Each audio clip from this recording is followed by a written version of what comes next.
Alors là, je vais vous lire la suite, mais sans images, pour qu'on reste bien concentré sur ces chapitres-là. Voilà, donc déjà, je vais vous expliquer dans le chapitre s'écrit comme ça, hein, pourquoi j'écris ce livre. Alors, vous en comprendrez toute la dimension en lisant ce guide, ce mode d'emploi. Je peux vous garantir que si vous parvenez à intégrer cet apprentissage, à utiliser les outils que j'ai réunis pour vous, vous vivrez plus souvent des moments intenses, des moments de joie et des moments d'amour. C'est tout ce qui est écrit dans ce livre. Vous allez commencer à savoir observer, donc vraiment avec vos yeux et votre cœur. Vous allez commencer à savoir observer les êtres qui vous entourent avec intelligence et discernement, c'est-à-dire en se coupant un peu de l'émotionnel.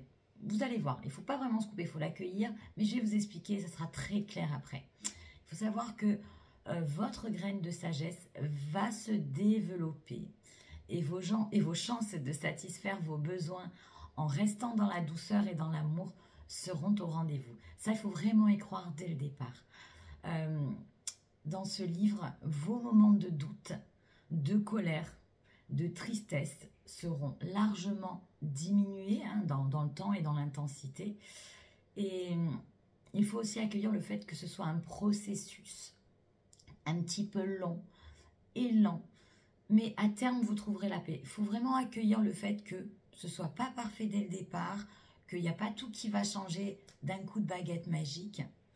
Mais vous allez voir que en étant cet état d'esprit, en accueillant le fait que ce soit un petit peu long, eh bien, ça va bonifier, vraiment, vous allez apprendre ce processus. Savoir embellir sa vie chaque seconde, c'est un art, c'est une danse, une connexion à l'énergie de l'amour universel de soi, l'amour pour soi, et avec l'amour de l'autre. Vous allez comprendre un peu ce principe aussi.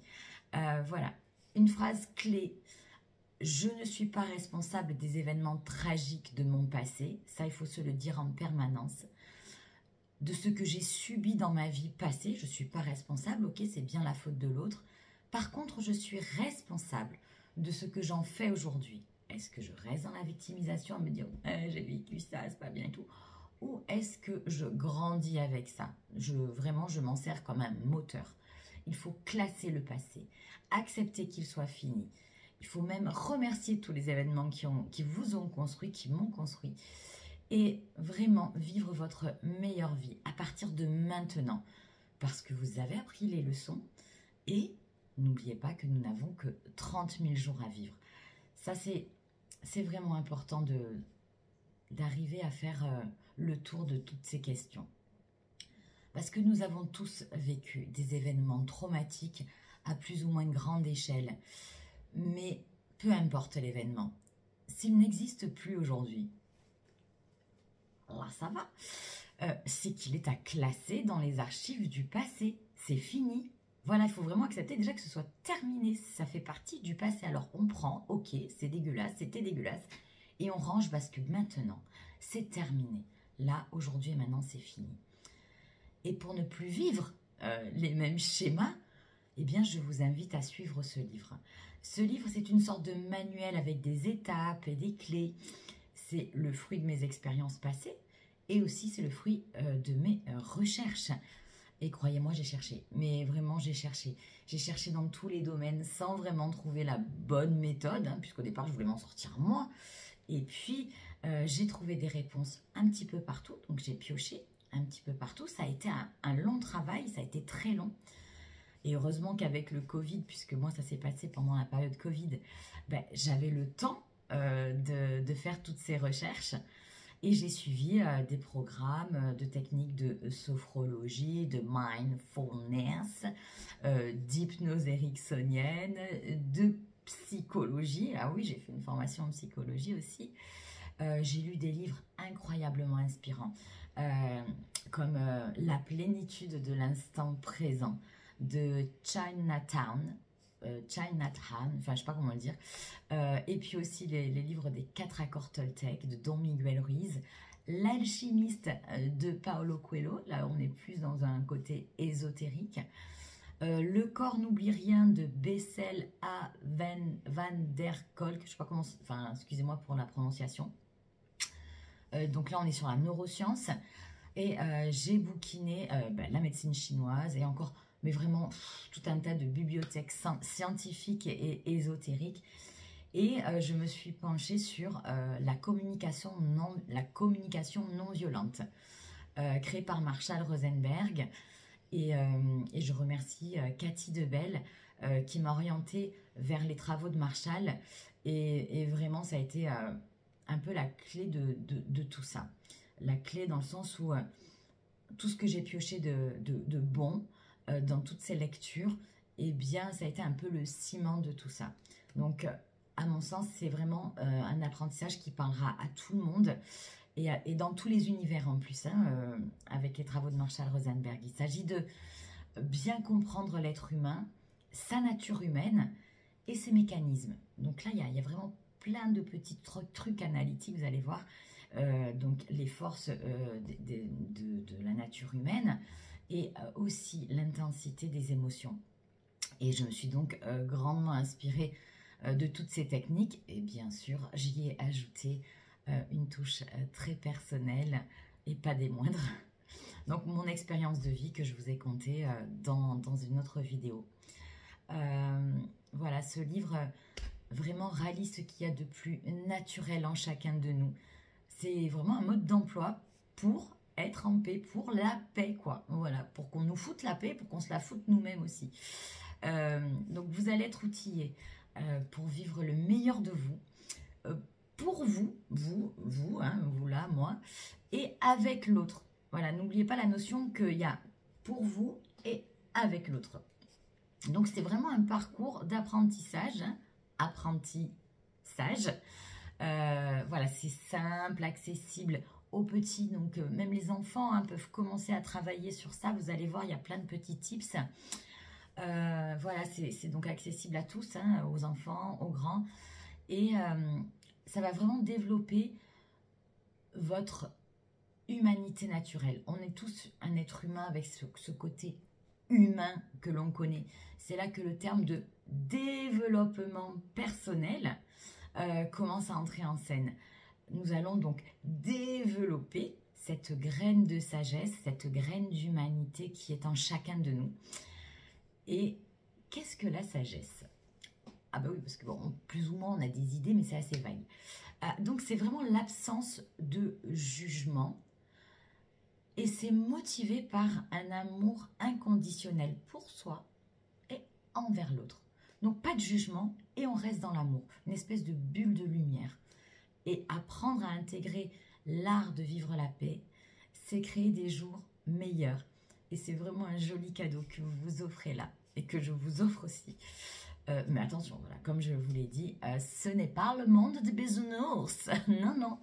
Au début du parcours, ça va être un petit peu, voilà, je ne vais pas dire chaotique, mais vous allez être un peu comme un enfant qui apprend à marcher, hein, trébucher. Vous allez entrer inévitablement en conflit avec d'autres personnes et vous aurez toujours vos sautes d'humeur. Parce que bien sûr, c'est pas une baguette magique. Mais cependant, c'est un processus qui prend du temps, ça vous le savez déjà. Tout comme il faut accueillir, tout comme une graine, quand on la plante, elle a besoin de temps pour se développer. Donc ses petites racines, puis sa tige. Voilà, il faut vraiment imaginer qu'on est dans le processus et que ça prend du temps avant de s'épanouir et de faire de jolies fleurs. Dans le vivant, vraiment, chaque étape de croissance demande un certain temps et ce temps-là est nécessaire. Donc vraiment, soyez patient, soyez dans l'amour de vous en vous disant « c'est pas grave, je me juge pas, ça va aller » et vous irez à votre rythme. Et dès lors que vous aurez commencé à lire ces pages et à m'écouter, puisque là je le fais en version audio, et à suivre donc forcément toutes mes vidéos sur Instagram, TikTok ou sur YouTube, vous entamerez ce processus. Voilà, donc vos conflits seront gérés vraiment de mieux en mieux. Vos choix seront plus tournés d'abord vers vous, vers votre bien-être, hein, qui veut dire être bien quand même, et votre communication, vos mots, votre manière de communiquer sera plus saine, plus en phase avec vos besoins de paix, et vous aurez plaisir à ressentir vos émotions, qu'elles soient confortables ou inconfortables, parce qu'on va vraiment apprendre à accueillir nos émotions. Ah, qu'est-ce qui se passe? J'ai un bug. Ah ouais. Alors, je vais juste mettre sur pause 2 secondes. Vous serez en mesure de négocier clairement avec l'autre en cas d'idées opposées. Parce que dans un débat, c'est bien qu'il y ait des idées opposées. L'idée, c'est de savoir communiquer nos points de vue et écouter l'autre. Voilà. Vous allez apprendre donc à ne plus juger, mais à observer en vous déconnectant de vos idées préconçues, donc de tous les jugements. Vous allez comprendre pourquoi vous êtes comme ça. Vous allez faire un petit peu exploser tous les cadres du parfait, humain, civilisé, au secours. Ces cadres-là de la société sont trop petits pour la vraie grandeur de nos âmes. On a vraiment une âme qui est immensément grande, on a vraiment une intelligence qui est immensément grande et on essaye de nous foutre ça dans des petites cases, ça rentre pas. Alors on va aller casser un peu tout ça, vous allez lâcher prise aussi sur toutes vos tensions. Voilà, lâcher prise, c'est quoi? C'est ah, je veux ça, on coupe, on lâche et puis on verra bien. Et là, on laisse aller. Et c'est bien au niveau des énergies. Voilà, vous allez répandre cet amour universel dans vos vies et au fil du temps, vous entrerez dans un univers vraiment bienveillant, quelque chose de doux, de léger. Bon, mais avant de poursuivre, quand même, je tiens à rendre hommage, vraiment hommage, donc vraiment en grande gratitude à notre cher regretté Marshall Rosenberg pour l'héritage qu'il nous a offert. Donc, je vais vous présenter un peu ce monsieur et je vous invite aussi à aller voir toutes ses vidéos, même s'il est décédé, il nous a laissé un héritage sur YouTube, notamment. Donc, Marshall Rosenberg était le père fondateur de la communication non violente, ce qu'on peut appeler la CNV. Donc, il est né aux États-Unis en 1934 et il s'est éteint le 7 février 2015. Donc, ça fait déjà un petit moment qu'il nous a quitté, ce monsieur. Il était donc psychologue en psychothérapie psychanalytique et docteur en psychologie clinique. Et il a voyagé dans le monde entier en tant que médiateur international dans les conflits afin de promouvoir la paix. Vraiment, Marshall a vraiment étudié toute la psychologie. Et puis, il s'est un peu coupé de ce monde-là pour créer une nouvelle méthode. Voilà, la CNV. Alors, c'est vraiment un homme, c'était un homme qui était inspiré et inspirant et qui a changé le cours de nombreuses vies, qui a apporté une transformation dans chaque aspect de ses vies. Et tout ça un peu partout dans le monde. Et il l'a fait à chaque moment avec une extrême simplicité, beaucoup d'humilité et d'humanité. Vraiment, je vous invite à aller découvrir ce personnage haut en couleur. Marshall Rosenberg nous disait que la communication non violente, faire attention à ce qu'on entend sur la communication non violente aujourd'hui. Il faut retourner à la source. Vraiment, je vous invite d'aller voir les vidéos de Marshall Rosenberg. La communication non violente engage à reconsidérer la façon dont nous nous exprimons et dont nous entendons l'autre. Les mots ne sont plus des réactions routinières et automatiques là qu'on déblate comme ça, mais deviennent des réponses réfléchies, émanant d'une prise de conscience de nos perceptions, de nos émotions et de nos désirs. Ça, c'est quelque chose qu'il a vraiment mis en avant et que je vais remettre en avant aussi dans ce livre, encore plus que ce qu'il l'a fait. Vraiment, j'ai travaillé à ce que on sente la magie des mots et le pouvoir des mots dans mon livre. Dans tout échange, nous sommes à l'écoute de nos besoins et de ceux de l'autre. Donc ça va être génial. Et la communication non violente aiguise notre sens de l'observation des yeux, mais aussi du cœur, et nous incite à identifier les comportements et les situations qui nous touchent. Nous apprenons aussi à définir et à formuler clairement, je répète, ce que nous souhaitons dans une situation donnée. Et ça, c'est très important aussi. Nous sommes frappés par le rôle déterminant du langage et de l'usage que l'on fait des mots. Et oui, parce que les mots, ça peut être aussi un poison. Et je vous conseille de lire son livre. Il a écrit 11 livres, je les ai tous achetés. Mais dans son livre, les mots sont des fenêtres ou bien ce sont des murs. C'est un livre qui est un peu difficile à lire si on n'a pas écouté d'abord ses vidéos. Je vous donne ce petit tips. Mais je vous invite aussi à lire les autres livres. Donc, dont Miguel Ruiz, j'en ai parlé tout à l'heure, avec les 4 accords Toltec, mais aussi le 5e accord Toltec, la maîtrise de l'amour. Ça, je ne l'ai pas écrit dans le livre, mais je vous le dis dans la vidéo. Et dans les 4 accords Toltec, Don Miguel Ruiz nous explique en profondeur le mécanisme des mots que nous disons, que nous entendons et l'impact, vraiment l'impact que ça peut provoquer en fonction de qui les dit, qui les entend et dans quel contexte ils sont prononcés. Donc là, on est vraiment dans l'observation aussi. Le chapitre, que votre parole soit impeccable, met en lumière l'importance de bien choisir ses mots. Alors, Marshall Rosenberg a mis au point un processus de communication, d'expression et d'écoute qui nous permet d'être généreux et de trouver un contact vrai avec nous-mêmes comme avec l'autre. Il y a vraiment, n'oubliez pas cette notion, avec nous-mêmes, donc on ne s'extrait jamais d'une situation, faites pas ça, c'est pas bon. Et avec l'autre. Donc, en laissant libre cours à notre capacité naturelle d'empathie. Donc là, c'est notre magie qui est en nous.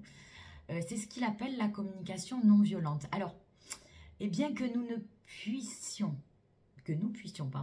avoir l'impression que notre façon de parler n'a rien de violent en soi, il arrive souvent que nos paroles soient une source de souffrance pour l'autre et pour nous-mêmes. Et pas seulement nos paroles, je dirais plus loin, j'irais même nos pensées. Il y a un truc qui est important, on ne peut pas s'imposer à l'autre, y compris aux enfants, sans en payer le prix. Attention, tout se facture, même dans le monde de l'amour, dans notre société. Et c'est ça qu'on va essayer d'éviter maintenant et à partir de maintenant. Nous devons concentrer notre attention là où nous avons le plus de chances de trouver ce que nous cherchons. Et ça, je vais vous donner plein de tips dans le reste du livre. D'ailleurs, prochain chapitre s'appelle « Visez bien vos objectifs ». Visez bien vos objectifs avant de tirer une fléchette. Voilà, imaginons que nous soyons tous des lanceurs de fléchettes. Ok ? On est des professionnels du lançage de fléchettes. Et croyez-moi, il y en a beaucoup des lanceurs de fléchettes. Hein. Même moi, je l'ai été. Pour viser juste, là, on parle vraiment de la discipline. Pour viser juste et atteindre nos objectifs, nous devons d'abord nous concentrer sur ce qui est vibrant en nous. Alors, je vais faire une petite pause parce que vous avez, enfin, je lis sur mon prompteur, vraiment, ça m'aide beaucoup. Mais je tiens à faire une petite parenthèse là-dessus. Un lanceur de fléchettes professionnel ou un tireur d'élite, quelqu'un qui vise quelque chose, mais dans une profession, ok ? Afin de pouvoir atteindre sa cible, il a besoin d'une part d'entraînement. Il n'arrive pas du jour au lendemain comme ça. Il a besoin d'observer, vraiment, donc de prendre du recul sur sa cible, de l'observer et d'observer d'autres paramètres autour de lui, et en lui y compris. Donc, je le marque dans le livre, nous devons comprendre comment nous fonctionnons, nous, physiquement. Est-ce qu'on n'est pas déjà en train de trembler ? Psychologiquement, est-ce qu'on n'est pas super en colère et ça nous envahit? Émotionnellement, pareil, hein, émotion, psychologie, c'est pareil. Et on doit se concentrer en priorité sur nous-mêmes. Donc, avant de tirer une fléchette là où ça va faire mal, il faut d'abord avoir un repli sur soi. Vraiment, j'insiste sur ce point. Soyez des lanceurs de fléchettes, mais sur la bonne cible. Donc d'abord, si vous sentez que vous êtes comme ça, que dans votre tête c'est comme ça et que dans votre cœur c'est le bordel, ne tirez pas. Ne tirez pas, n'ouvrez pas la bouche. Ne levez pas les mains. Partez trouver la paix. Trouver la paix, c'est-à-dire exercice de respiration, concentration, disant là, je suis vraiment énervée. Si j'ouvre ma gueule, excusez-moi, je fais une parenthèse, c'est pas écrit comme ça dans le livre, mais c'est un peu cette notion-là que je voulais vous apporter. Si j'ouvre ma gueule alors que je suis en colère, que j'ai dans ma tête, j'ai envie d'exploser, et que la personne qui est en face, j'ai envie de la marave, j'ai envie de la défoncer, ne tirez pas vos fléchettes. Ne dites rien. Dites rien avec votre bouche. Ne faites rien avec votre corps. Prenez du recul, vraiment. Et retrouvez d'abord le calme. Vous ne pouvez pas être un excellent tireur d'élite si vous êtes dans ces conditions-là en vous. Ça, c'est première chose. Et ensuite, nous devons savoir comment se sent l'autre. Donc, est-ce que la cible, c'est toujours la paix, hein, mais c'est face à un conflit. Donc, comment se sent l'autre et comment nous réagissons face à ce que nous ressentons pour ne pas trembler. Donc voilà, ça c'est vraiment important. Il faut tout observer, soi et l'autre. Nous devons aussi travailler notre respiration, donc forcément pour retrouver le calme et notre capacité d'observation, c'est-à-dire sortir du jugement, se dire bon, en fait, qu'est-ce qui se passe là réellement? Parce que là, si je rentre là-dedans, dans l'état où je suis, il va y avoir conflit. C'est pas ça qu'on vise, on vise la paix. N'oubliez pas, vous avez acheté ce livre pour ça. Donc, il faut imaginer que la moindre tension peut nous faire viser à côté. Et on va dire une connerie, un truc qui pique. Et c'était pas ça. Nous, on cherche la grosse cible de la paix. D'accord? Donc, très important. Et il faut vraiment avouer que nous savons tous tirer ces fléchettes sur quelqu'un. On sait viser là où ça fait mal. Nous blessons, alors que notre véritable objectif, c'était pas de faire du mal. Et je vais vous expliquer pourquoi on réagit comme ça. Parce que c'est important de savoir comment on réagit pour ne plus le faire. Sinon, si on ne comprend pas et qu'on dit vise la bonne cible comme ça, bêtement, sans explication, on va pas trouver la ligne conductrice qui va nous ramener à la paix. Donc, allez. Ce livre va permettre de rectifier le tir donc, et de viser cette paix. Et pour ça, il faut quoi? Il faut déjà comprendre ce qu'est, que nous avons tous un don naturel. Un don naturel. Le don naturel, d'abord, il est important de faire la différence entre ce qui est naturel en nous et habituel.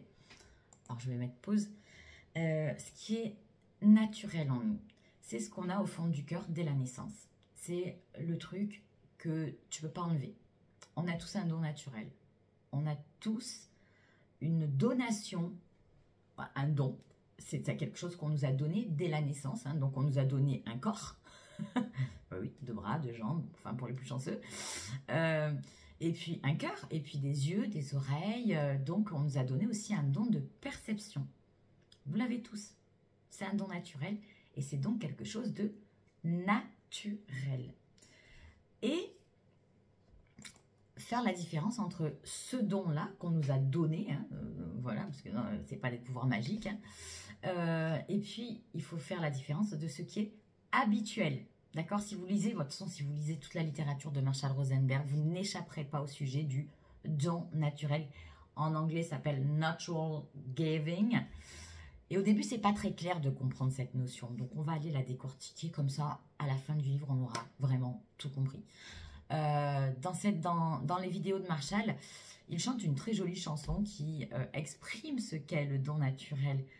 Et en fait, c'est notre capacité à nous connecter à nos émotions et aussi notre capacité à nous connecter à l'énergie de l'autre. Et puis, on a aussi une autre capacité dans ce don naturel, c'est quelque chose de naturel, on est capable d'être dans l'énergie d'amour. C'est ce qu'on appelle l'empathie en fait. Hein. On va redéfinir de toute façon ensemble aussi ce qu'est cette notion d'énergie d'amour. Pas l'amour plein de cœur, genre je suis là en mode love et tout. Non, c'est quelque chose de très sage, comme quand on envoie une lumière, comme quand on pose un regard doux. Vous allez voir. Allez, j'en dis pas plus, je continue de lire. À la différence, ce qui est habituel en nous, ce qui est habituel en nous, ce sont des habitudes. Pas trop compliqué à comprendre, mais ces habitudes nous ont été enseignées et nous les avons prises sans vraiment réfléchir. C'est notre, alors ça va piquer, c'est notre domestication inconsciente. Je répète, et là vous allez dire, Ah, je suis pas domestiquée, moi. Si. Mais c'est pas pour vous faire du mal que je dis ça, ok? C'est pour vous ouvrir la conscience. J'étais dans cette réaction, moi, la première fois que j'ai lu ce mot. J'ai dit non, je ne suis pas domestiquée. Et en lisant, punaise, mais oui. En fait, vous allez comprendre que on est tous domestiqués et que on nous a tous enseigné des habitudes. L'idée aujourd'hui dans ce livre, c'est d'arriver à mettre en lumière le fait que, effectivement, il y a des choses, enfin, beaucoup de choses en nous proviennent de cette domestication. C'est devenu des habitudes et pour nous, c'est naturel. En fait, pas du tout. On va redéfinir tout ça tout le long du livre. Enfin, vraiment, restez avec moi. Vous allez voir, il y a une magie derrière tout ça. Parce qu'une fois qu'on a pris conscience de ces choses-là, mais on ne tombe plus dans le panneau. Voilà, mais d'abord, il faut prendre conscience que nous sommes domestiqués. Sinon, on n'avance pas. Hein. Donc, c'est notre domestication inconsciente. N'avez-vous jamais dit, d'ailleurs, ouais, je suis comme ça, c'est naturel, c'est comme ça chez moi. Voilà. Oui, je suis speed, oui, je suis angoissée, mais c'est dans ma nature. Ah, ok. Ou alors, vous avez dû entendre aussi, chasser le naturel, il revient au galop. C'est une vieille expression, vieille, hein. Voilà. Mais je vous garantis, et ça c'est une certitude, qu'à la fin de ce manuel, de ce livre, vous direz plus ça. Vous ne le direz plus. Vous direz chasser l'habituel, il revient au galop ou pas. Hein, parce que l'idée, c'est de justement sortir de ces habitudes qui ne nous ont pas forcément été heureuses, qui ne nous ont pas donné la paix. Voilà, retenez juste cette information entre ce qui est naturel en nous, comme nos bras et nos jambes, c'est ce don naturel, notre capacité d'amour, notre empathie, et ce qui est habituel, qui nous vient de l'extérieur. On va rester basique. Donc, ce qui est naturel en nous tous, on va en reparler, donc c'est ce ressenti que nous avons en croisant quelqu'un. C'est comme une forme de courant électrique, c'est un peu, oui, il y a une énergie. Nous ressentons rapidement l'émotion de l'autre, d'une personne, peu importe. Nous savons si telle ou telle personne est en colère, ou triste, ou heureuse, sans même lui avoir adressé la parole, et sans même savoir pourquoi. Enfin, vraiment, vous croisez quelqu'un, des fois vous faites « ouh ». Ou alors, des fois, vous croisez quelqu'un, vous voyez qu'il est presque lumineux, et fait « waouh ». Il y a un truc qui se passe. On ne sait pas ce que c'est, mais c'est ça, c'est notre don naturel. Le truc qui se passe qu'on ne sait pas ce que c'est vraiment notre don naturel. Et donc, nous avons tous cette capacité à ressentir l'énergie, les énergies qu'un autre dégage. C'est vraiment cette capacité de ressentir physiquement, chimiquement, l'émotion, quelque chose de l'autre, l'énergie de l'autre. C'est pas très bien clair, mais pourtant, on sait qu'il y a un truc. Voilà. Et c'est pas de la magie, hein, donc c'est une énergie, c'est quelque chose de vibratoire. Et ben, c'est ça notre don naturel. On l'a tous, les enfants l'ont, les bébés l'ont à la naissance, on l'a tous. Voilà. Par exemple, vous avez peut-être croisé quelqu'un qui a mal quelque part et vous le sentez parce que rien que, je sais pas, on sent une crispation, on sent une énergie. Quelqu'un qui est triste, vous êtes là, oh, elle a l'air bien triste cette dame et tout. On sent son état, hein, son mal-être, être mal. Ou quelqu'un qui est vraiment heureux, ben voilà, vous avez quelque chose de lumineux, vous avez même envie de sourire avec lui. C'est histoire sans parole, mais vous ressentez des trucs. Donc, on vibre bien tous, nous vibrons bien tous quelque chose, ce petit je ne sais quoi qui nous connecte, connecte. N'oubliez pas ça. On est connecté à l'autre à ce moment-là. Et donc, c'est bien une connexion vibratoire, électrique, électromagnétique, appelez ça comme vous voulez, mais c'est un truc, quoi, qui nous relie à l'autre. Et c'est ça, c'est notre don naturel. Et l'empathie, c'est quelque chose de naturel. Et c'est beau, hein, garder cette empathie. Voilà, parce que l'empathie et l'énergie d'amour universelle, c'est vraiment quelque chose qui est en chacun de nous depuis le début de notre vie. Et plusieurs études le prouvent, hein. Plusieurs études prouvent que nous avons tous ce don naturel depuis notre naissance. Alors, selon certains chercheurs, je vous invite à faire vos propres recherches là-dessus. Un nouveau-né est connecté pleinement à sa maman depuis cette énergie et depuis même sa formation utérine. Ça, c'est les Chinois qui disent ça, mais je suis tout à fait d'accord. Alors, j'en parle pas dans le livre, c'est pour ça que quand je m'épose comme ça, c'est que je veux donner une information supplémentaire. Il faut savoir que nos émotions, ce sont aussi des messages hormonaux. Donc, il y a vraiment quelque chose de physique qui se passe lorsque nous sommes en colère, triste ou dans la peur. On a des hormones d'adrénaline. Pour la peur, c'est l'adrénaline. Pour la colère, c'est le cortisol. Et pour ce qui est heureux, on va dire, c'est les endorphines, les sérotonines, et choses comme ça. Ces hormones-là circulent dans le corps de la femme et sont connectées aussi au bébé. Donc, scientifiquement, on peut en déduire assez facilement que l'état de la maman va influencer sur l'enfant qu'elle porte. Donc, il faut vraiment être dans l'amour avec une maman, vraiment. C'est pour ça que c'est important, parce que ça va conditionner aussi cet enfant qui va venir au monde. Alors, j'en parle pas dans le livre maintenant, j'en parle un peu plus tard, mais je tenais vraiment à faire une parenthèse là-dessus dès maintenant. Voilà, exemple, un bébé de 3 mois, est capable de suivre du regard les groupes qui s'entraident et préfère ignorer les groupes qui se gênent. Vous verrez, il y a des études là-dessus. Donc, la mise en situation, c'est ça. On a mis un petit bébé de 2-3 mois dans une pièce, chauffée et tout, un truc simple, normal. Et d'un côté de son berceau, il y a des adultes, c'est une expérience scientifique, qui jouent, qui se font des câlins, qui rient. Et à côté de l'autre côté de son berceau, ils ont mis des adultes qui se bousculent, qui sont comme ça dans cette émotion de...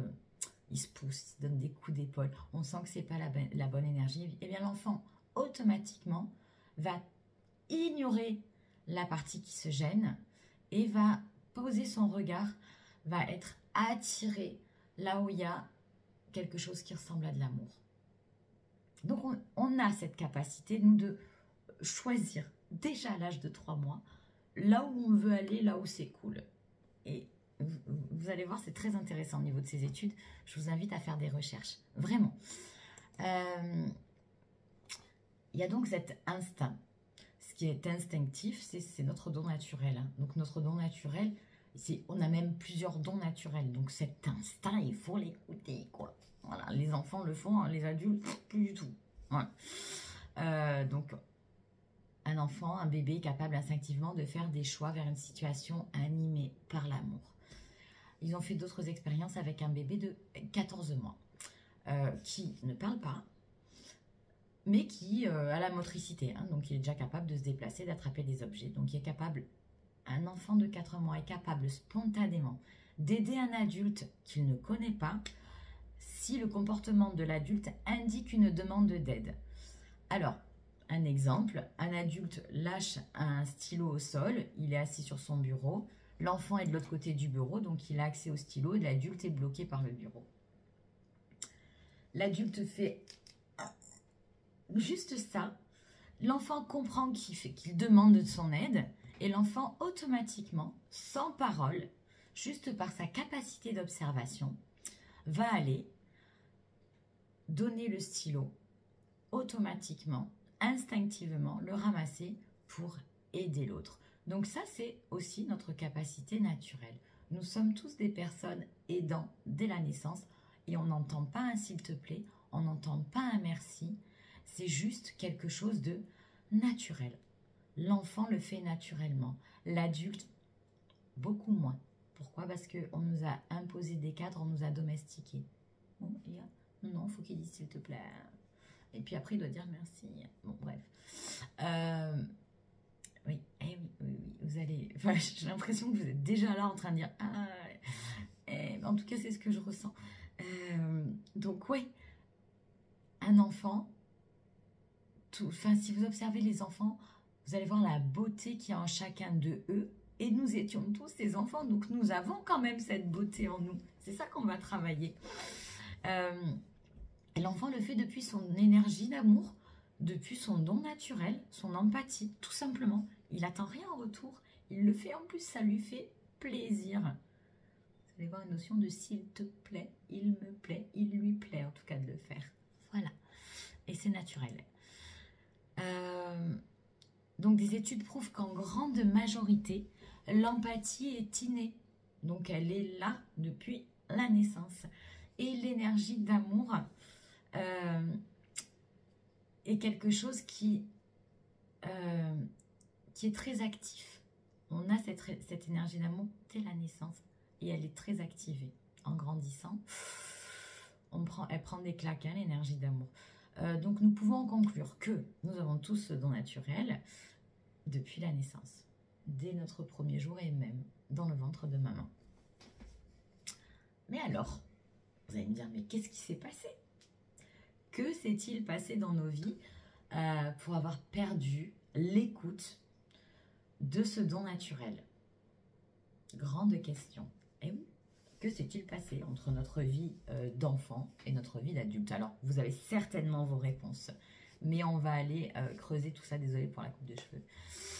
En CNV, en communication non violente, donc il y a deux animaux qui symbolisent le processus. Le chacal et la girafe. Alors désolé, je ne sais pas faire apparaître les trucs moi, hein, mais bon, c'est pas grave. Donc le chacal connaît par cœur un livre sacré. On a tous ça en nous. Hein, on est tous un peu bipolaires. On a un côté gentil puis un côté méchant. Donc on va dire qu'on a un côté chacal, parce que c'est ce qu'il utilise Marshall Rosenberg dans ses livres et dans ses séminaires, et j'aime bien. Voilà, j'aime bien parce que bon, ben, c'est assez facile à comprendre. Le mot chacal, on l'a tous un peu utilisé, je pense. Et on peut déjà visualiser, rien que par ce mot, désolé pour les vrais chacals qui existent dans la nature, mais voilà, c'est, on va dire, animal totem de l'humain que nous sommes tous, un peu méchant. On a tous une part de méchanceté en nous, il faut déjà se l'avouer. Donc méchant ou colérique ou impulsif, enfin en tout cas ça ressemble pas à de l'amour hein, dès qu'on parle de chacal. Donc le chacal qui est en nous, il connaît par cœur le livre sacré. Un livre sacré, vous allez voir, on va voir c'est quoi ce livre sacré. Le livre des codes de la société. Donc la société qui veut que l'on rentre tous dans les mêmes cadres. Et il a des théories, ce chacal qui est en nous. Même ce livre sacré nous suggère des théories selon lesquelles la domination, la violence, c'est quelque chose de impératif. Nous devons être dominants et nous devons être violents pour se faire respecter. Ça, c'est la théorie du chacal. Et c'est comme ça qu'on nous a appris, hein, il faut dire ce qui est, hein, on nous a appris qu'il fallait être... Il fallait même être violent pour se faire respecter. Et en plus, c'est cool, quoi. Wesh, ouais, nique ta mère. Enfin, vous les entendez, hein. J'ai été très, très, très violente, moi. Donc, on peut changer. Si moi, j'ai réussi, vous pouvez tous le faire. Et il y a un deuxième animal totem qui est donc l'opposé. Enfin, je ne vais même pas dire l'opposé, mais qui est autre chose, qui est la sagesse. La girafe. Oh là là, ses cheveux. La girafe, c'est l'animal terrestre, le mammifère terrestre, le plus grand, hein, et qui a le plus grand cœur. C'est l'animal terrestre, pas marin, hein, mais terrestre, qui a le plus grand cœur. Et elle symbolise la sagesse. On va dire que son cœur est tellement gros qu'on va lui attribuer le fait qu'elle est toujours dans un amour inconditionnel, quelque chose de presque divin. L'amour inconditionnel, c'est l'amour sans échange, c'est l'amour sans condition, c'est l'amour permanent, point. C'est que de l'amour, le truc. Trop cool, quoi. Pas de jugement, rien. Tu vas, tu fais un câlin à une girafe, voilà, t'es rempli d'amour. C'est quelque chose de divin, donc. On va se référer à ça pour le reste du parcours, pour que ce soit facile à comprendre. Hein. En fait, ces deux animaux, le chacal et la girafe, sont les équivalents du petit démon et du petit ange qui parle à nos oreilles. Cette espèce de conscience qui veut nous guider. Et dans d'autres civilisations, dans les peuplades indiennes, d'Amérique indienne, on va vous parler du loup blanc, de nourrir son loup blanc ou de nourrir son loup noir. Voilà, ça dépend quel animal vous voulez nourrir. On va garder, nous, pour le livre, le chacal et la girafe. L'idée, c'est de comprendre et de choisir lequel de ces influenceurs, parce que ce sont des influenceurs, nous voulons écouter, nous voulons nourrir pour nous accompagner sur notre chemin de vie, hein, à venir, bien sûr, parce que passé, ça n'existe plus, mais à venir, on peut commencer à se poser la question de savoir qu'est-ce que je garde en moi comme influenceur. Faut savoir que la girafe, c'est le symbole de l'amour universel, l'amour inconditionnel, universel, l'amour divin, l'énergie d'amour permanent. Et c'est elle qui nous rallie, vraiment qui nous connecte à notre don naturel, puisqu'on a ça en nous. Hein. On a un cœur de girafe, sauf que bon, il est un peu atrophié.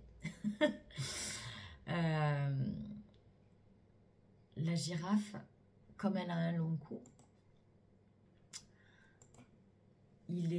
sa pensée, elle est loin de son cœur, de son émotion. Hein. Il y a de la distance entre la pensée et le cœur. Donc, elle arrive très bien à gérer ses pensées et à garder son cœur, parce qu'ils sont loin avec ce grand cou. Et elle voit aussi, puisqu'elle est haute, elle voit le cœur des autres. Avant, elle arrive à voir le cœur des gens, avant d'entendre, puisqu'elle est très haut. Donc, elle va plus sentir, puisque son cœur est en bas, connecté aux autres, et écouter pas trop. Donc, elle a cette espèce de côté, hop, se connecte d'abord au cœur, avant d'écouter les paroles. Ça, c'est important aussi, de savoir cultiver ce dont on l'a tous. Ah, puis, la girafe aussi, c'est... tout le monde connaît le petit jouet pouic pouic, pouic pouic, Sophie la girafe. Bon, voilà, donc dès notre plus tendre enfance, on a ce lien avec Sophie la girafe. Dès qu'on est bébé dans le berceau, on nous fout une girafe, on ne sait pas trop pourquoi. Mais maintenant, vous avez une explication tangible. Voilà. Donc, le chacal, symbole de la domination. Vraiment, le chacal symbolise ce qui est devenu habituel. Notre domestication. Il représente notre caractère dominant ou dominé, puisqu'un dominé est aussi un petit chacal en devenir. Donc, il représente notre caractère dominant et domestiqué par la meute. La meute, c'est quoi? C'est notre cercle social et la société. En fait, c'est tout ce qui n'est pas nous. Et c'est tous les grands qui nous entourent. Quand on est petit, la meute, c'est ceux qui sont censés être là pour nous guider avant que l'on prenne notre envol. Donc vraiment, le chacal, c'est la partie de nous qui a été formatée. Ce sont aussi, le chacal, c'est aussi nos blessures transgénérationnelles. Il faut savoir qu'un traumatisme de l'arrière-grand-père peut traverser des générations. Donc grand-père, parents, enfants. Voilà, donc le chacal, il est vraiment dans nos gènes. Hein. C'est pour ça que ça prend du temps avant de devenir, de faire éclore un petit peu ce cœur atrophié de girafe qui est en nous. Voilà, il représente donc nos habitudes. On peut considérer que c'est un animal sauvage qui est dressé, vraiment dans le sens du dressage, dressé à survivre avec des méthodes de chasseur-prédateur. Vraiment, hein, le chacal, c'est pas un cueilleur hein, de petites fleurs. Donc, il a été dressé à la survie avec des méthodes de chasseur-prédateur enseignées par la meute, donc la société, les parents, les grands-parents, mais aussi les enseignants et les voisins. Et depuis des générations. Donc, la meute, elle a été élevée comme ça aussi. Et comme tous les canidés, tous les chiens, puisque c'est une espèce de gros chien, si on le prend dès la naissance et qu'on l'apprivoise et qu'il reçoit de l'amour et un bon traitement, il sera un fidèle protecteur. Donc voilà, l'idée, c'est pas forcément de devenir girafe, c'est de mettre un cœur de girafe dans un chacal. C'est de lui amener de l'amour. Et plus le chacal est âgé, plus le travail sera long hein, pour lui rendre sa douceur originelle, parce qu'on a cette douceur originelle en chacun de nous. Même un chacal, même un vieux chacal, il a quelque chose. Voilà. Alors, est-ce que nous sommes chacal ou girafe? Mi-ange, mi-démon? Qu'est-ce que nous sommes? Mais j'ai envie de dire que nous sommes un peu des deux. Et oui, moi je suis pas, je suis pas une girafe, je cherche pas à être une girafe, je cherche à rester dans l'amour comme une girafe, hein, comme cette girafe que l'on vient de définir. Non, parce qu'après il y a des gens qui partent dans des extrêmes et qui veulent être une girafe, qui veulent se faire allonger le cou. Bon bref, non, c'est pas ça l'idée. C'est une image, bien sûr. En fait, la grande question, comme je vous l'ai dit dans le chapitre de mon expérience de vie, c'est quand j'ai voulu savoir qui j'étais vraiment, que je me suis retrouvée un peu dans le néant. Et quand j'ai lu les 4 accords Toltec, je me suis dit, mais en fait, je ne suis pas moi. Je suis ce que l'autre a voulu faire de moi, et ma part de don naturel est en dissidence avec ça. C'est pour ça que j'ai un esprit un peu rebelle, vous voyez. Donc, qui je suis vraiment, ben, j'ai décidé donc de reprendre un peu depuis le début et de garder ce que j'aimais en moi, alors, il faut tout aimer en nous, mais en tout cas de ne plus me servir des habitudes qui m'ont été enseignées pour vivre en paix et pour plus me casser vraiment la gueule, me faire des rétamages de compétition dans la vie et dans les chemins de vie.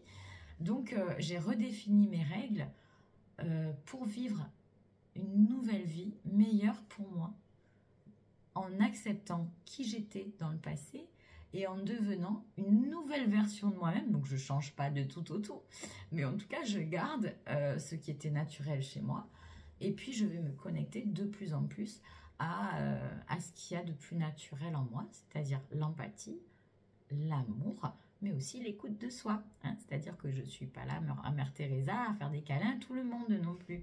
Il y a un côté protecteur de moi-même. Je veux être ma sainte protectrice aussi. Vous allez voir tout ça. Mais effectivement, à la base, nous sommes tous mi-ange, mi-démon. Et nous avons été façonnés aux 1000 couleurs. Nous sommes un mélange de tous ceux qui nous ont appris à être ce que nous sommes. Donc les parents, les grands-parents, les voisins. Donc les autres, les grands. Nous sommes, mais surtout nous sommes plus chacal que girafe, hein, quand on est adulte. Mais à partir de maintenant, nous choisirons quel animal nous voudrons nourrir le plus. Voilà. Puisqu'être chacal, ça peut être une force dans certaines situations. Donc on n'est pas là à bannir le chacal, hein, on essaye de se connecter au cœur de girafe qui est en chacun de nous. Comment avons-nous été construits? Parce que le qui sommes-nous, il est un peu difficile à définir, mais comment est-ce que nous avons été construits? Là, ça va être peut-être plus facile pour tout le monde. Nous avons été construits avec des habitudes, donc transmises, depuis de très nombreuses générations. Mais quand je dis de très nombreuses, il ne faut plus en vouloir à vos parents, à vos grands-parents, vos arrière-grands-parents. Donc par nos aînés et par la société. Donc nos aînés, je parle de tout le passé, tous les grands, et la société qui nous entoure aujourd'hui, par contre. Elle est toujours là. Donc nos comportements, nos jugements de valeur, nos principes et nos codes moraux, notre moralité, ainsi que nos croyances, toutes les croyances que l'on a nous ont été enseignées soit par nos parents, mais aussi par les voisins, par les amis, par les enseignants, qui eux-mêmes ont reçu cet héritage de leurs parents, de leurs voisins, de leurs enseignants, qui eux-mêmes, donc ont reçu cet héritage de leurs aînés, etc., etc. Donc, arrêtez, parce que ça je le dis pas dans le livre, hein, pas tout de suite, mais je le dis maintenant, il faut arrêter de juger ce que nos parents nous ont fait. Il faut savoir pourquoi ils ont été comme ça. Pourquoi la société a été comme ça? Parce qu'elle était comme ça, parce que les autres l'ont été. Et parce que les autres l'ont été. Donc, si vous voulez faire un procès de moralité à quelqu'un, vous ne vous en sortirez pas. Ils sont tous morts, les responsables. Et ils sont morts depuis belle lurette. Donc, arrêtez d'être constamment dans cette victimisation, puisque ce qui vous est arrivé,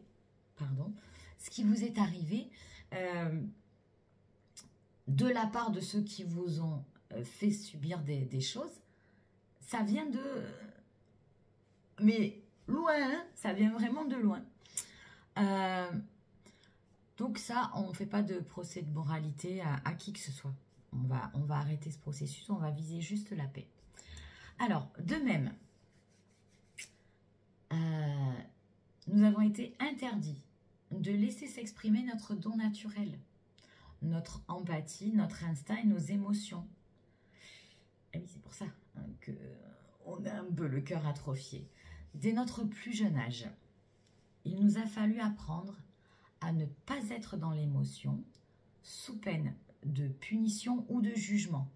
Voilà, ça dépend du parcours de vie de chacun, mais en tout cas, on nous apprend à ne pas être dans l'émotion. Nous avons été domestiqués pour intégrer les valeurs de nos aînés. Des aînés, des aînés, des aînés. Donc là, vous avez compris le processus. Et nous avons été punis ou réprimandés si nous n'agissions pas comme ils ou elles, donc les autres, l'ordonnaient. Donc ils nous donnent des ordres. Parce qu'ils nous l'ordonnaient pour faire de nous des personnes sages. Enfin, sages. Disciplinées plutôt. Et obéissantes surtout. Et nous avons été soumis par une forme de domination sournoise. Donc sournois, ça veut dire qu'on ne la voit pas, c'est sournois. Et inconsciente, donc c'est vraiment là que sournois, inconsciente, c'est à peu près le même mot. Par les grands qui nous entouraient. Les grands, donc c'est tout le monde. Les parents, les grands-parents, les voisins, les enseignants, quand on était enfant. Et inversement, nous avons tous été récompensés d'un mot gentil ou d'un bon point ou d'un bisou, d'un cadeau ou d'une infime marque d'attention pour avoir fait ce que les grands attendaient de nous. Bon, c'est comme ça qu'on nous a élevés. Nous avons fait tout comme il faut pour obtenir de la reconnaissance afin d'exister dans leur vie. Je dis bien afin d'exister dans leur vie. Ou bien, parce qu'il y en a d'autres qui ont vraiment le don naturel puissant, nous avons enfreint leurs règles pour attirer leur attention. Oui, ce cas de figure existe beaucoup aussi. Et donc nous sommes devenus ce qu'ils voulaient que l'on soit afin de mériter leur amour, de recevoir leur amour, par peur du rejet aussi, et de mériter aussi notre place dans la société. Pardon, ou bien nous avons exprimé donc l'inverse quand nous ne recevions pas de l'attention. Ça c'est... Vous avez des exemples qui fusent, je suis sûre. Pourtant, dans notre don naturel, c'est reconnaître depuis la naissance ce qui est bon pour nous. Je répète, notre don naturel, notre capacité d'agir, notre capacité de ressentir, c'est ce qui est bon pour nous depuis la naissance. Faites confiance à ça. C'est très important de se dire, mais en fait, oui.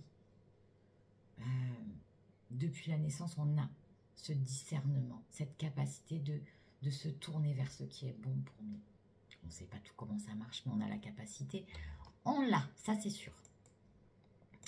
Hélas, nos aînés ont tout mis en œuvre pour nous déconnecter inconsciemment de nos cœurs et de ce don naturel, car eux aussi avaient été déconnectés de leur amour universel par leurs aînés, qui eux aussi, bon bref, vous avez compris le principe, pour vivre et grandir dans notre société.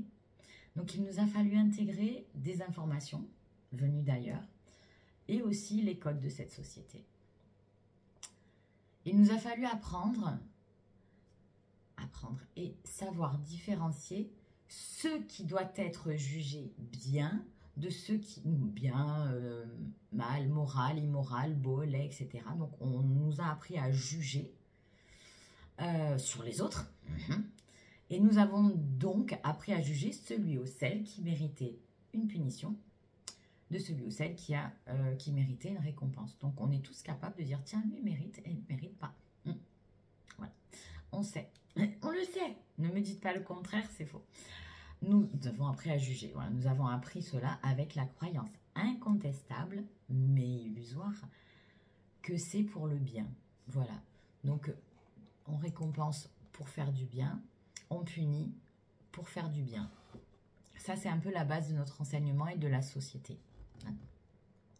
Et donc, nous avons perdu au fil de nos vies notre libre arbitre naturel, donc notre capacité de choisir, avec notre cœur, avec notre instinct. Et à force de nous filer à bouffer ces trucs-là, nous avons absorbé petit à petit le livre sacré du code de l'être bien civilisé. Un livre bien chacal, vraiment, vous allez voir. C'est un livre sacré des conflits. Ça, c'est dit crée, hein, pas sacré du coup.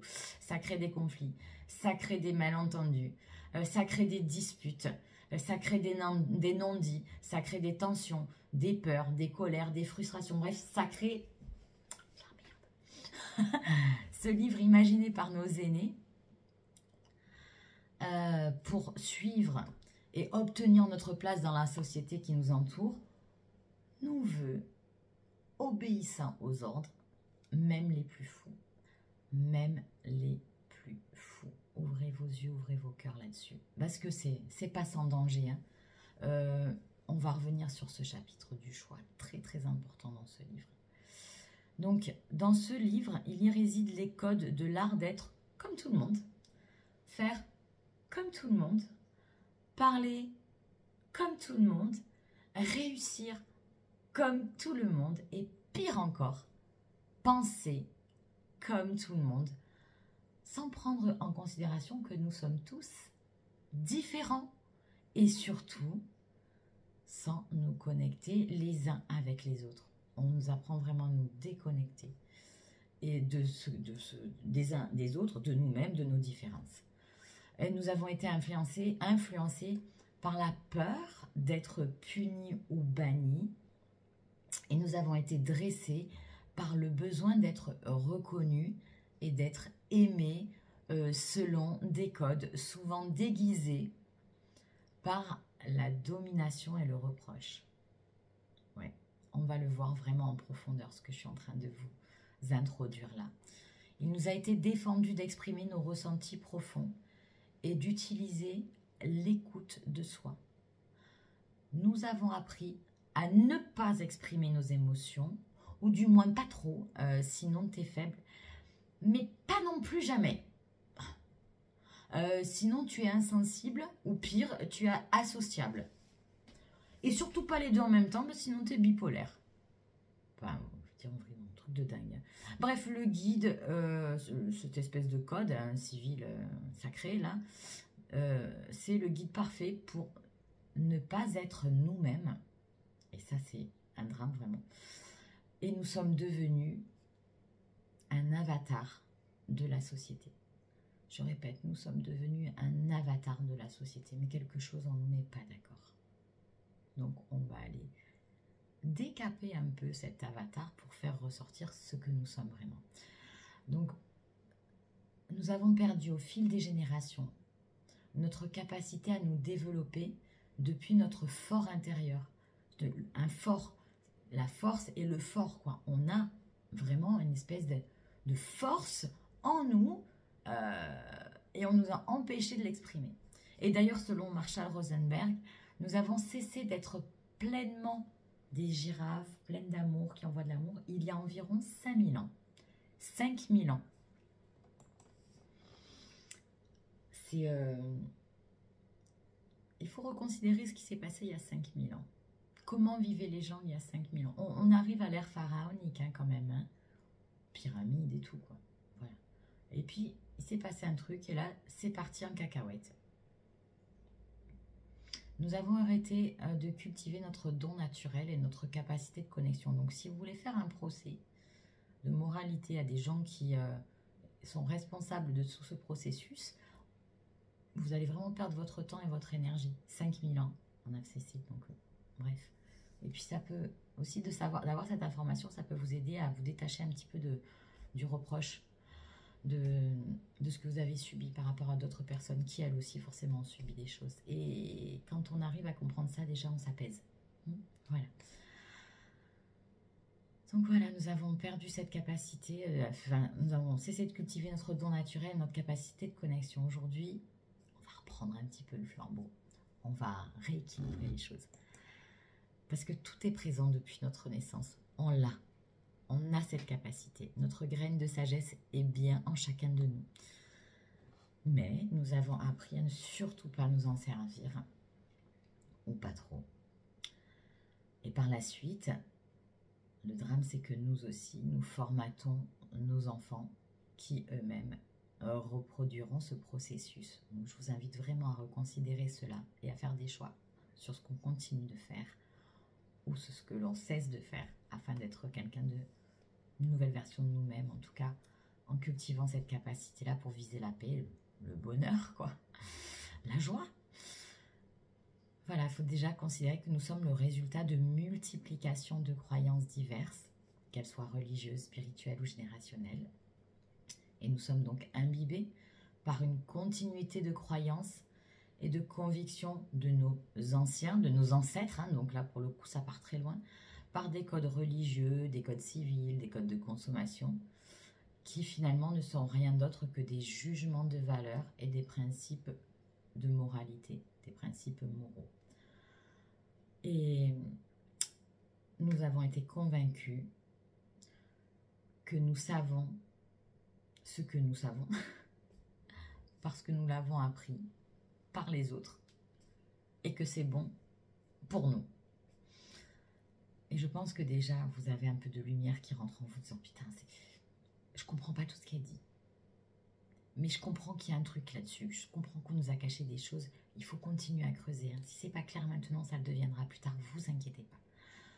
Voilà, donc nous avons bien appris à marcher, à parler, à écrire, à lire, à ranger, à manger et à aimer, comme il le faut, comme il le fallait, selon nos aînés. Et nous sommes convaincus que nous devons réussir dans la société pour être le meilleur. Sans savoir ce que ça veut dire être le meilleur.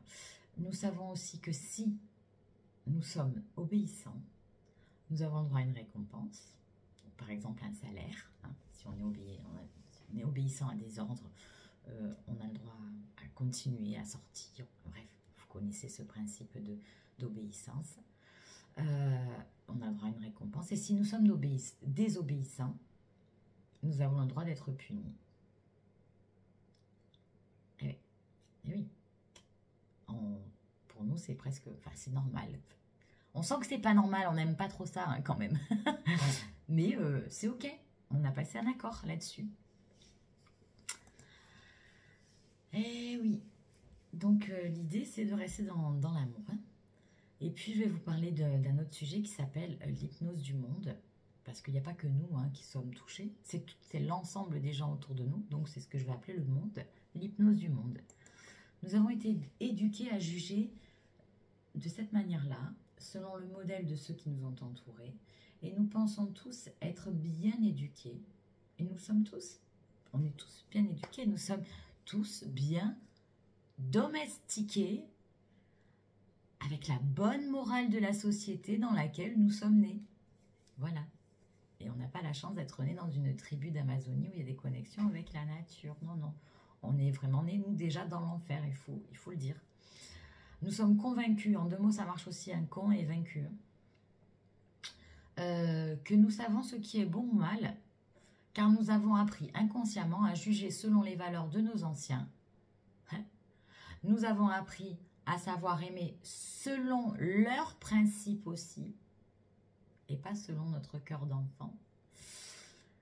Et tout ça, c'est la domestication chacale, inconsciente. Donc, c'est un processus lent qui s'enracine dans notre subconscient. Donc, c'est-à-dire qu'on n'en a pas conscience, hein. Et beaucoup de nos valeurs ont été influencées depuis l'extérieur, donc par l'extérieur, alors que notre instinct, c'est ce qui est bon pour nous. On le sait, ce qui est bon pour nous. Mais on a fini par être d'accord sur des principes. Combien d'autres fois vous prononcez « Oui, mais par principe, ça te fait pas, c'est le principe. » Pardon, ça me fait rire. Nos émotions nous avertissent d'un événement qui ne correspond pas à nos besoins. Et bon, on va parler un peu de nos émotions. Vous allez donc commencer tout doucement à prendre conscience de tout cela.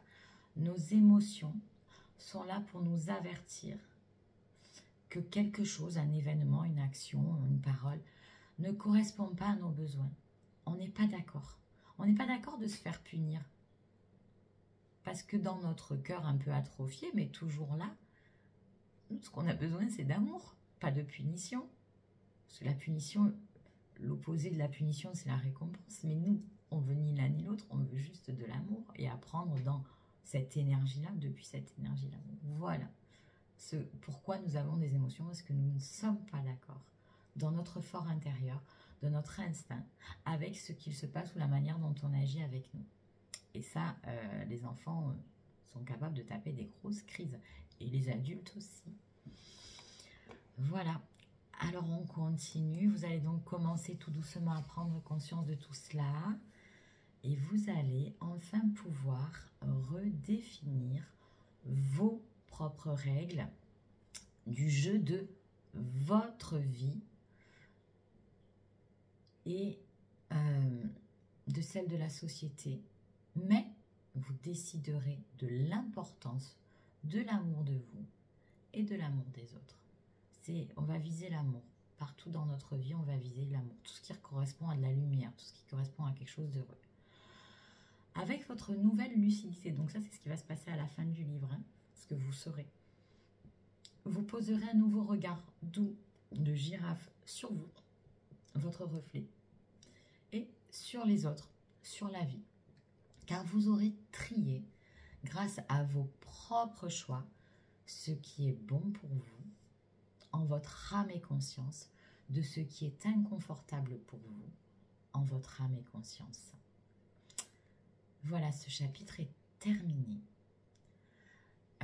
Je sais qu'il est un petit peu perturbant pour vous de comprendre toutes ces notions-là.